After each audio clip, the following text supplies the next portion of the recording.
The Chocolate Touch by Patrick Skene Catling. Pictures by Margot Apple. Chapter 1. Most of the time, John Midas was a very nice boy. Every now and then, of course, he broke a rule, such as the rule against pretending to be a tiger when his sister Mary was supposed to be getting to sleep. Generally speaking, however, he behaved very well. He should have behaved better. He lived in a comfortable house surrounded by a green lawn and wide-spreading shade trees that were suitable for climbing. His mother was gentle as well as practical. His father, when he didn't have to hurry to town, spent hours telling John interesting things about baseball, beetles, birds' nests, boats, brigands, and butterflies. John went to school and liked it. His teacher, Miss Plimsoll, was fairly easy to get along with, as long as he did careful work. He had received a new shiny golden trumpet and music lessons as a going-to-school present. Mrs. Quaver, the music teacher, had soon agreed to let him play small parts, a few notes at a time, with the school orchestra. Finally, there was Susan Buttercup, who was in his class. Susan had soft yellow curls, round pink cheeks, blue eyes, and one of the best collections of marbles in the neighborhood. John should have been completely well-behaved, but he wasn't. He had one bad fault. He was a pig about candy. Boiled candy, cotton candy, licorice, all sorts, old-fashioned toffee, candied, orange and lemon slices, Cracker Jack, jelly beans, fudge, black currant lozenges for ticklish throats, nougat, peppermint sticks, lollipops, marshmallows, and above all, chocolates. He devoured them all. While other boys and girls spent their money on model airplanes, magazines, skipping ropes, and pet lizards, John studied the candy counters. All his money went on to candy, and all his candy went to himself. He never shared it. John Midas was candy mad. At lunch one Saturday, Mrs. Midas noticed a couple of little red spots at the end of John's nose. "Look," she said to Mr. Midas, "John has spots." Mr. Midas leaned forward to look at them. He gravely shook his head and clicked his tongue. John tried to look too, but it was very difficult to see the end of your own nose without a mirror, unless you happen to be an elephant with a long nose that you can bend double. When John tried to look at the end of his nose, first with one eye, and then with the other, and then with both together, all that he could see was a pink blur. Besides, trying to look at something so close made his eyes ache. "I can't see any spots, Mother," John said. "Well, I can," Mr. Midas said. "Just because you don't see a thing doesn't really mean it isn't there. Try feeling the end of your nose with your finger." John rubbed his finger over the tip of his nose. It felt a bit rough. "It may be measles," Mrs. Midas said anxiously. She placed her hand on John's forehead to feel whether he was warmer than usual. "But I don't think he has a temperature," she decided. "I suspect John has been eating too much candy again," Mr. Midas said. "Have you been eating candy this morning, John?" "Some," John admitted. "What?" Mr. Midas asked. "Well," John replied, I had a few cream delights. Susan gave them to me." "Anything else?" Mr. Midas asked. "A little toffee crunch," John said. "And what else?" Mr. Midas asked, beginning to look cross. John's ears grew red. He knew he wasn't supposed to eat candy before meals. Hardly anything else," he said. "John," Mr. Midas said, and his son recognized the tone. It meant that John had to tell everything. It turned out that John had been around to see most of his friends and had managed to get candy from nearly all of them. The list he recited was a long one. "No wonder you have spots," Mr. Midas commented at last. "I think we'd better take John to see Dr. Cranium," he said to Mrs. Midas. Dr. Cranium was a tall, thin man with a bald head and gray mustache. He looked through his glasses at John and said, "He eats a lot of candy," Mr. Midas said. "He hasn't been eating his meals properly," Mrs. Midas said. "That's just what I thought," Dr. Cranium said. "I can tell by looking at him that he eats much too much candy." The doctor shone a little electric light into John's right ear. Then he shone it into John's left ear. Then he showed it in John's nose. He told John to open wide and say, "Ah." Then he shone the light into John's mouth. Much too much candy. Gracious me, he seems to be full of candy. He told John to sit down and relax. Then he picked up a small rubber-headed hammer and gave John a light tap on the right knee, just below the joint. John's foot gave a weak kick. John giggled. "It's nothing to laugh about," Mr. Midas said. "No, John," the doctor reproved him. "A healthy little boy who didn't eat too much candy would kick harder than that." "I'm sorry," John said politely, "but I can kick harder if you want me to." He gave a sudden high kick, which knocked the hammer out of Dr. Cranium's hand. It landed on its rubber head and bounced across the room. "John!" exclaimed Mrs. Midas. "I'm so sorry, Dr. Cranium. John, tell the doctor you're sorry for kicking his hammer." "I'm sorry I kicked your hammer," John said. "I would recommend less candy," Dr. Cranium told Mr. and Mrs. Midas. "An upset stomach can lead to all sorts of complications." On the way home, Mrs. Midas tried to explain to John what she thought the doctor meant by complications.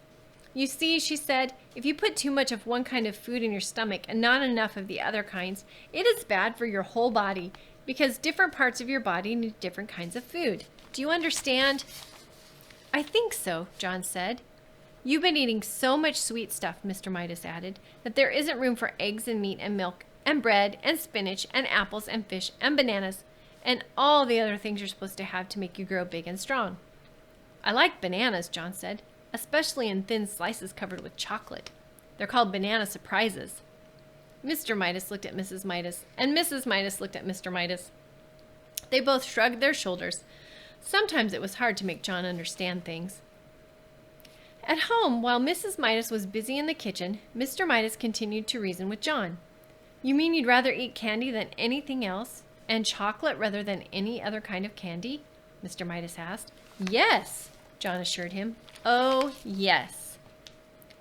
"Don't you think there's such a thing as enough?" Mr. Midas persisted. "Don't you think that things are best in their places?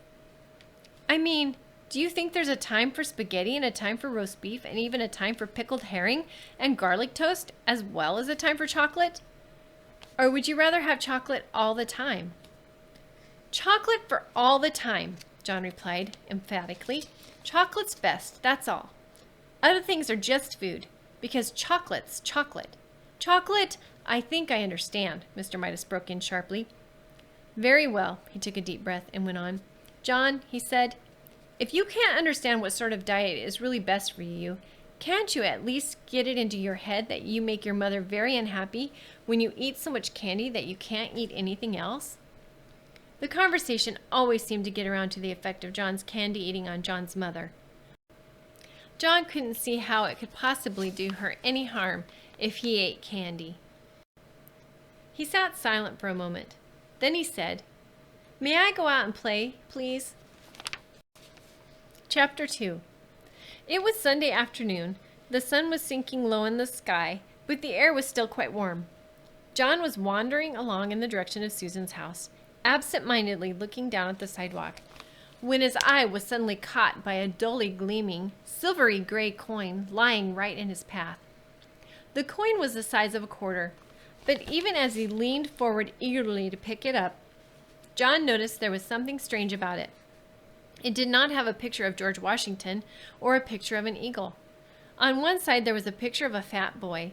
On the other side were the letters J.M., which was funny, John thought, because those happened to be the letters of his initials. Grasping the coin firmly, he ran on toward Susan's house. She liked to collect things. He thought she might be interested to know that he had the beginning of a coin collection. Although he was in the habit of going over to Susan's by the same route once or twice almost every day, this afternoon John found himself turning left where he usually turned right. "I always go the same way," he thought. "This time, for a change, I'm going a new way." He didn't stop to consider that you cannot go east by going west unless you go all the way around the world. Only 2 blocks along the unfamiliar street, John came to a small corner store. It was a neat red brick building with 2 big show windows. They were full of all sorts of candy. Susan was immediately absolutely forgotten. John pressed his nose against one of the windows. He was imagining the taste of the chocolate-covered almonds and chocolate fudge on the other side of the glass when he noticed a man in a white apron standing behind the counter and beckoning to him. John was surprised. He hadn't expected the store to be open on Sunday. "Don't just stand there in the doorway, John," the man called heartily. "Come on in and get some fresh, sweet, creamy chocolate. There's a special sale today."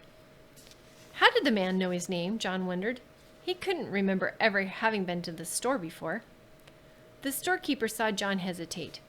"The chocolate I use in my kitchen comes direct from the heart of Africa," he said. "I use none but the finest ingredients. And my recipes. Well, I bet you've never had chocolates like mine before. Come on in." "Thank you," John replied, walking to the counter. "But you see, the trouble is, well—" "No money?" the storekeeper asked. "No money whatsoever? What have you got there in your right hand?" John had forgotten the old coin in his hand. "Oh," he said, "this is part of my coin collection. I mean," he added more honestly, "I'm going to save this coin and then get some more to make a collection."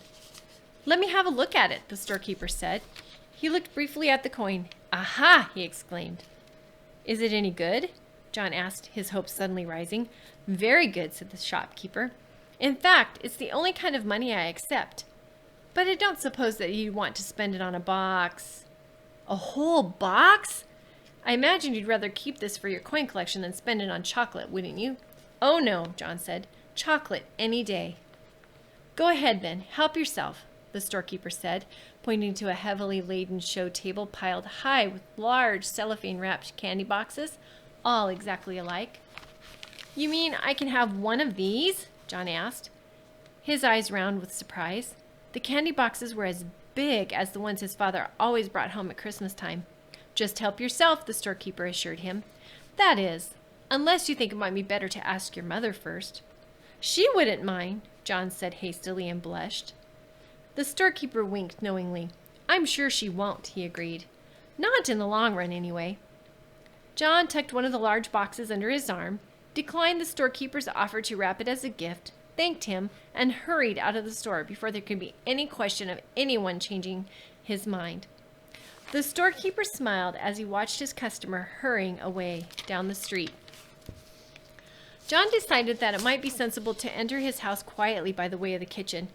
With the large box of candy hidden behind him, he let himself in by the back door and crept up the kitchen stairway on tiptoe toward his own room on the top floor. Just as he was about to round the corner on the second floor to continue his way upstairs, he had to stop for a moment while his father walked by, coming along the hall from the bedroom telephone. "That was Miss Buttercup on the phone," Mr. Midas called to Mrs. Midas as he walked down the front stairs. "She said she was sorry John hadn't been able to get over to play with Susan this afternoon. But it was a good thing in a way," she thought, "because Susan's already so excited about her birthday party tomorrow. I wonder where John can have gone to." As soon as the second floor was quiet again, John knew there was no danger that his candy box would be seen. He hurried silently up to his bedroom, pushed open the door, and slid the box under the bed. And then he walked heavily down to the living room. "Well, there you are," said Mrs. Midas. "We couldn't imagine where you have been. What have you been doing?" "Oh, just sort of playing around," John said. John usually took a long time to put his things away and undress and bathe and get ready for bed, for he thought sleeping was a waste of time. But this evening he started yawning long before his usual bedtime. Ho hum, sleepy," John announced. "All right," said Mrs. Midas. "You'd better be getting to bed. Time for your vitamins." John's vitamins came in a bottle. It had been prescribed by Dr. Cranium. John had to drink a big spoonful every night to make up for all the vegetables and fruit that he left on his plate at lunch and dinner. The vitamins tasted like soap, mud, glue, ink, and paint. It tasted horrible. Much to Mrs. Midas's surprise, John ran ahead of her to the dining room cupboard where the vitamins and the spoon were kept. By the time she got there, he had already filled the spoon. Then, without any coaxing, he emptied it into his mouth. "Ugh!" John spluttered. "Oof! Blah!" "That's a very good boy," Mrs. Midas said. "Now, why can't you be sensible and eat up your nice dinner that way? If you'd only stop eating so much candy, you'd be able to eat your meals properly, and you wouldn't need to take the vitamins." Soon John was scrubbed and in his pajamas and in bed, ready to be tucked in for the night. Mrs. Midas sat on the bed and stroked his forehead for a moment. Then she leaned forward and kissed his cheek. John, pretending that he was very sleepy, shut his eyes and began breathing deeply.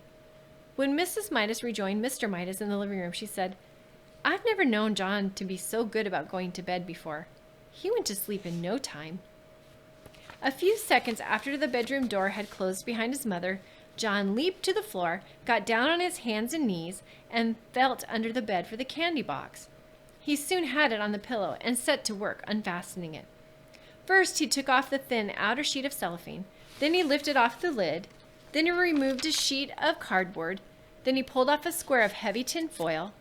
Then he took out a layer of shredded paper. As the wrappings piled up around him, John became rather anxious. At last he came to a small central ball of cotton batting, and there, right in the middle, was a little golden ball. He picked at the ball with his fingernail and peeled away the gold paper, revealing a tiny piece of plain chocolate. It was the only piece of chocolate in the whole box. Deeply disappointed, John nevertheless put it into his mouth. He had never tasted a chocolate quite like it. It was the most chocolatey chocolate he had ever encountered.